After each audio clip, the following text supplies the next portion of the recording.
ഈ കിടക്കുന്നത് ആരാണെന്ന് നിങ്ങളോട് ആരോടും പ്രത്യേകിച്ച് പറയേണ്ട കാര്യമില്ല. എന്നാലും ഞാനൊന്നുകൂടി പറയുകയാണ്. ജസ്ന സലീം.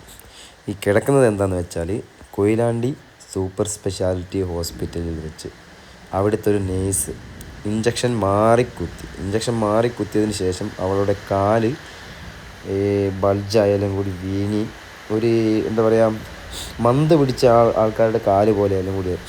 അങ്ങനെ ഗവൺമെൻറ് ഹോസ്പിറ്റലിൽ പോയപ്പോൾ അവിടുത്തെ അവർ പറഞ്ഞെന്താ വെച്ചാൽ മരിച്ചു പോകുന്നവരെ സാധ്യത ഉണ്ട് എന്നാണ്. നിങ്ങൾ കിടത്തുന്നതല്ലോ മരണത്തോട് മല്ലടിച്ച് കിടക്കുക. അത്രയും എന്താ പറയുക ഒരു സ്ഥലത്തേക്ക് നടക്കുമ്പോഴേക്ക് കാല് വീങ്ങി വരിക.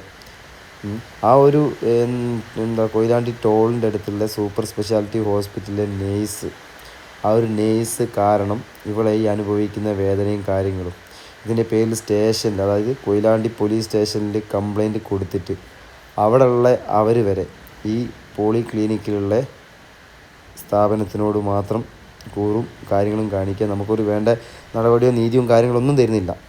അന്ന് അവിടെ പോയപ്പോൾ അവർക്ക് സപ്പോർട്ട് ചെയ്ത് പറയുന്നത് ഈ ഒരു ഗതി ഇനി വേറൊരാൾക്ക് വരാൻ പാടില്ല. ആ ഒരു നേഴ്സ് കാരണം ഇവൾ ഈ കിടന്ന് അനുഭവിക്കുന്ന വേദന എന്ന് പറഞ്ഞാൽ കണ്ടാലേ മനസ്സിലാവുള്ളൂ. ഒരു 2-3 സ്റ്റെപ്പ് നടന്ന് പോകുമ്പോഴേക്ക് ഇവർക്ക് ഈ ഒരു വേദന വന്നു കഴിഞ്ഞാൽ പിന്നെ നടക്കാനാവില്ല, കാല് വീങ്ങി വരിക ചെയ്യുക. ഇതിന് അന്ന് അവിടെ പോയിട്ട് പരാതി കൊടുത്തതിന് ശേഷം അവിടുത്തെ സാറ്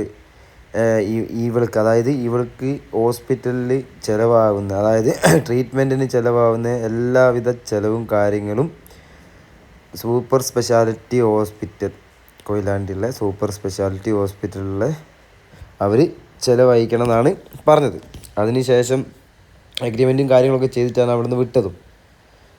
അതിനുശേഷം അവരൊരു എൻക്വയറി നടത്താനോ അല്ലെങ്കിൽ എങ്ങനെയുണ്ട് എന്ന് അന്വേഷിക്കാനോ ഒരു കാര്യത്തിനും വന്നിട്ടില്ല. അതിനു വേണ്ടിയിട്ടൊരു നടപടിയോ അല്ല എന്തെങ്കിലും പറ്റിയിട്ടുണ്ടോ അല്ലെങ്കിൽ ഇപ്പോഴും ആ വേദന ഉണ്ടോ എന്ന് പോലും അന്വേഷിച്ചിട്ടില്ല. ഇതിനു മുമ്പേ ആ ഒരു ഗൂഗിളിൽ സെർച്ച് ചെയ്ത് നോക്കിയാൽ അതിൻ്റെ റിവ്യൂ കേട്ടാൽ പല പല പ്രശ്നങ്ങളും കാര്യങ്ങളും ഉണ്ട് അവിടെ. അപ്പോൾ ഇതാണ് അന്ന് അവിടെ നിന്ന് കാല് ഇഞ്ചക്ഷൻ ചെയ്തതിന് ശേഷമുള്ള ആ ഒരു അവസ്ഥ.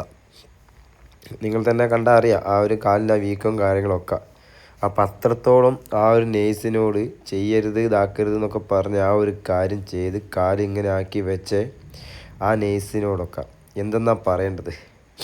ഞാനിപ്പോൾ ഈ വീഡിയോ വന്ന് നിങ്ങൾക്ക് കാല് കാണിച്ചു തരാനോ അല്ലെങ്കിൽ ഈ കാലിങ്ങനെ കണ്ടിട്ട് സന്തോഷിക്കാനോ സങ്കടപ്പെടാനോ ഒന്നുമല്ല. നാളെ ഈ ഒരു കാരണം കൊണ്ട് അല്ലെങ്കിൽ ഇവൾ മരണപ്പെട്ടു പോയാൽ അതിന് പൂർണ്ണ ഉത്തരവാദിത്വം Koyilandy super speciality poly clinic, അതായത് കൊയിലാണ്ടി ടോളിനടുത്തുള്ള സൂപ്പർ സ്പെഷ്യാലിറ്റി ഹോസ്പിറ്റലിലെ ജീവനക്കാരും അവിടുത്തെ ഓണറും. കാരണം അവർ കാരണം തന്നെ കാലിലെ കോലനിലകൾ നോക്കും, ഒരു തരം മന്ത പിടിച്ച ആളെ പോലെ ആയിപ്പോയി കാലെല്ലാം കൂടി. ഈ ഒരു ഗതി ഇനി ഒരാൾക്കും പോരാത്തതിന് അത് ചോദിക്കാൻ പോയ എന്നാ ഒരു ഉളുപ്പ് പോലും ഇല്ലാണ്ട് അവിടുത്തെ ആ നേഴ്സ് വകവെച്ചിക്കില്ല. എന്നിട്ട് അവർ പോയി കൊടുത്ത് ഞാൻ പോയി താക്കി എന്നുള്ള രീതിയിലൊക്കെ അവർ പോയി കൊടുത്തിട്ട് പോലീസുകാർ വരെ അവർക്ക് സപ്പോർട്ട് ചെയ്ത് നിൽക്കുക. ഇതെന്തെങ്കിലും ബൈ ചാൻസ് ഇതിലെന്തെങ്കിലും സംഭവിച്ചു കഴിഞ്ഞാൽ ഇവരെന്തായിരിക്കും ഇനി ചെയ്യുക? അപ്പോൾ ഇങ്ങനത്തെ ഒരു സ്ഥാപനം നമുക്കിനി വേണ്ട എന്ന് തന്നെ വെക്കണം. ഇങ്ങനത്തെ ഒരു സ്ഥാപനം വേണ്ടല്ലോ.